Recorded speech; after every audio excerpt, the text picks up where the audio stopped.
Hello everyone, welcome to another series of today's GK. Let's begin with previous day's practice question. Question was, what is INS Marmugao sometimes seen in the news?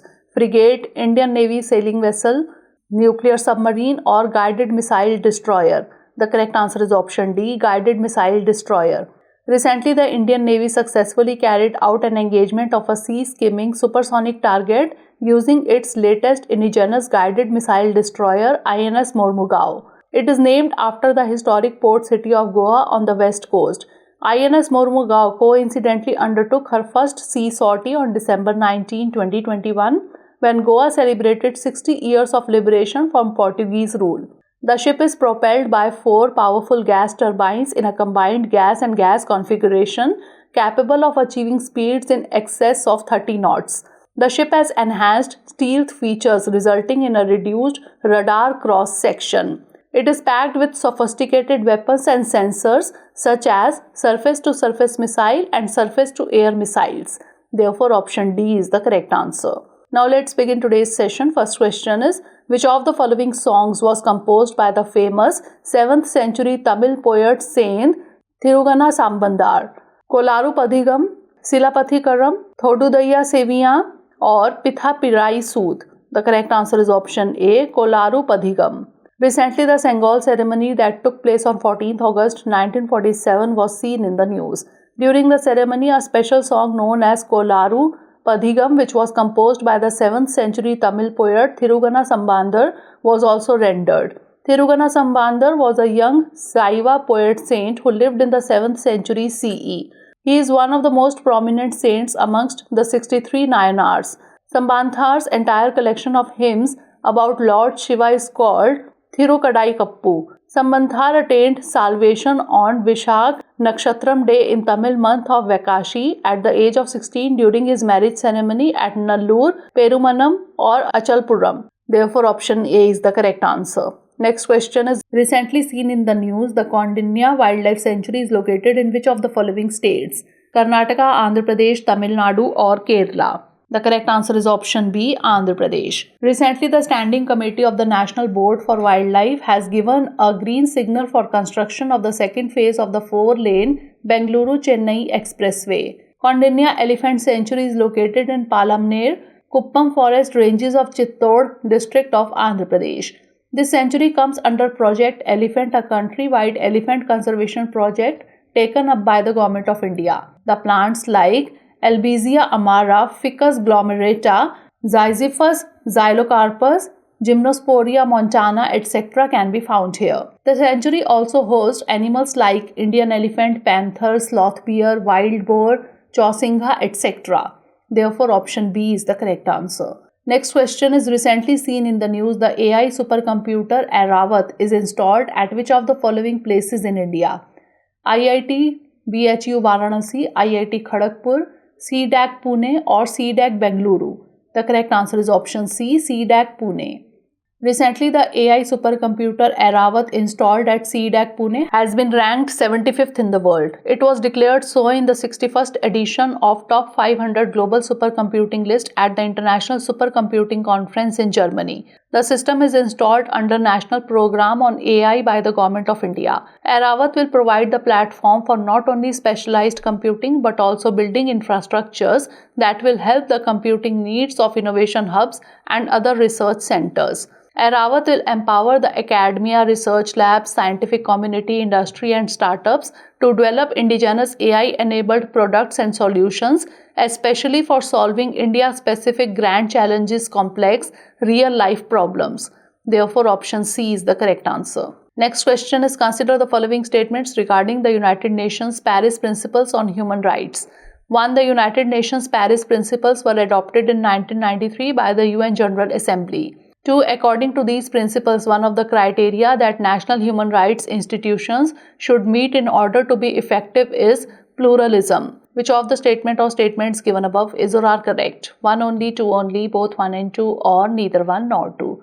The correct answer is option C, both 1 and 2.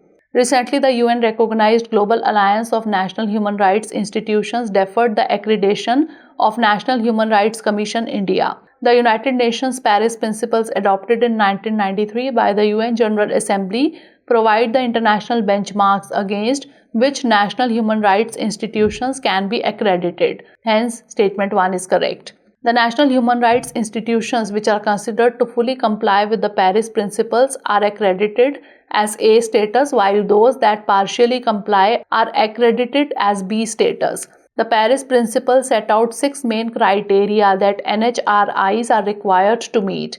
These are mandate and competence, autonomy from government, independence guaranteed by a statute or constitution, pluralism, adequate resources, and adequate powers of investigation. Hence, statement 2 is correct. Therefore, option C is the correct answer. Next question is, in the context of Indian polity, basic structure of the constitution is sometimes seen in the news. Who among the following used the term basic structure for the first time in this regard? K. Parasaran, Pali Sam Nariman, Soli Sorabji, or M.K. Nambiar? The correct answer is option D, M.K. Nambiar. Recently, the Supreme Court has held that the independence of district judiciary is part of the basic structure of the constitution, and judicial independence from the executive and the legislature requires the judiciary to have a say in the matters of finances. In 1973, a 13-judge constitution bench ruled in Keshwanand Bharti versus State of Kerala that Article 368 of the constitution does not enable Parliament to amend the basic framework of the document. The historic ruling came to be known as the Basic Structure Doctrine, a judicial principle that the Constitution has certain basic features that cannot be altered or destroyed by amendments by Parliament. The term basic structure was first used in this case by lawyer M.K. Nambiar. Basing his arguments off a principle expounded by German thinker Dieter Konrad, Mr. Nambiar contended that Parliament had no power to amend the fundamental rights under Part 3 of the Constitution. Therefore, option D is the correct answer. Next question is, the term forum shopping was recently seen in the news. It is related with online shopping, practice of choosing the court or judge, a recent trend of informed buying, or carbon trading between international forums. The correct answer is option B, practice of choosing the court or judge. Recently, the Chief Justice of India condemned the forum shopping when litigants or lawyers attempt to deliberately move their case to a particular judge or court where they think the judgment could be more favorable. They are said to be forum shopping. The judges have cited the injustice caused to the other party in the case and overburdening some courts over others and interfering with judicial process. The Supreme Court, in its 1988 ruling in Chetak Construction Limited versus Om Prakash, said a litigant cannot be permitted choice of the forum. The Supreme Court bench in the case of 𝐾𝐫𝐢𝐬𝐡𝐭𝐢 versus State of West Bengal termed forum shopping as a disreputable practice by the courts. Therefore, option B is the correct answer. Next question is, in which of the following regions of India are you most likely to come across the large-bodied gecko in its natural habitat? Pakkamalai Hills, Dodabetta Peak, Cardamom Hills, or Annamalai Hills? The correct answer is option A, Pakkamalai Hills. Recently, a team of researchers have identified a new species of rock-dwelling large-bodied gecko from the Pakkamalai Hills near Ginji in southern Eastern Ghats in Villupuram district. The new species has been named as Hemiadactylus pakkameliensis after the hill where it was recorded. The findings have been published in the latest issue of Vertebrate Zoology and International Journal. The gecko measures 104 mm from snout to vent, 10.4 cm, and is light brown in color. The genus Hemidactylus goldfuss has 188 species, of which 54 are known from India. The Pachaimalai Hills, also known as Pachais, are a low mountain range in the Eastern Ghats system.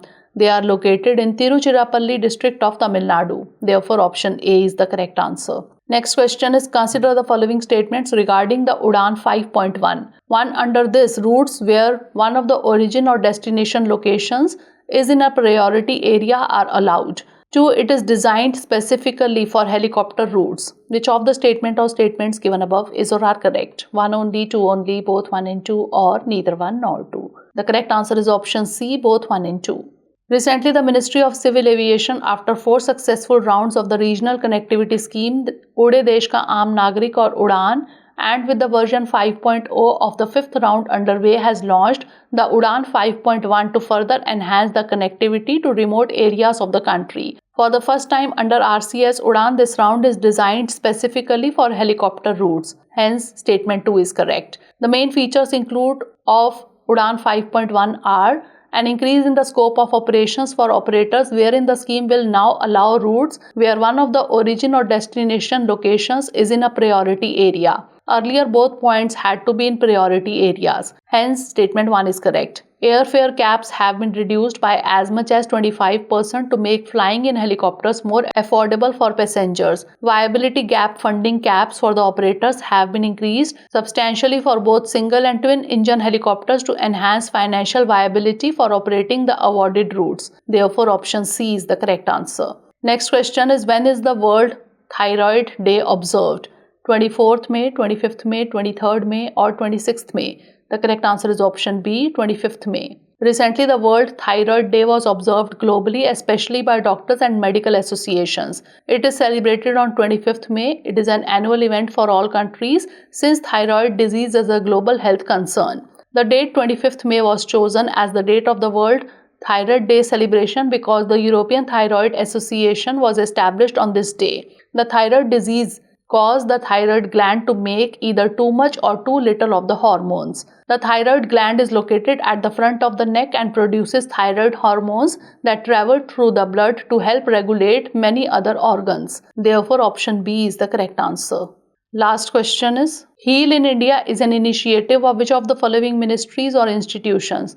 Ministry of Law and Justice, Ministry of Youth Affairs and Sports, Ministry of Health and Family Welfare or Ministry of Ayush.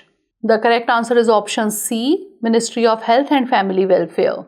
Recently, the Union Health and Family Welfare Minister, while delivering a keynote address at the 76th World Health Assembly in Geneva, highlighted the significance of the Heal by India and Heal in India programs which aim to enhance global healthcare services. It is an initiative of the Ministry of Health and Family Welfare.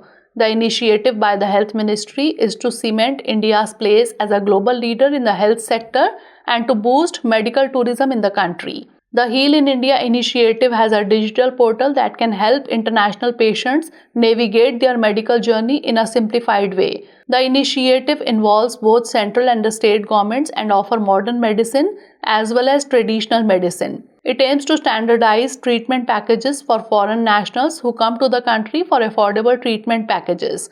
Therefore, option C is the correct answer. Now it's time for the practice question. Recently seen in the news, the GSLV F-12 navigation satellite is launched by ISRO to replace which of the following?